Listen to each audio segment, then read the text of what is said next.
نحمدہ ونصلی علی رسولہ الکریم اما بعد۔ نماز جمعہ کی نماز فرض ہے، بلکہ ظہر کی نماز سے اس کی تاکید زیادہ ہے۔ جمعہ کے دن ظہر کی نماز نہیں بلکہ جمعہ کی نماز اس کے قائم مقام کر دی گئی ہے۔ جمعہ کی نماز ہر آزاد، عاقل، بالغ، تندرست اور مقیم پر فرض ہے۔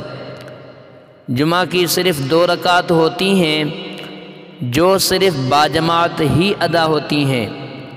اگر نماز جمعہ کی جماعت ہو چکے تو پھر ظہر ہی کی نماز ادا کی جائے۔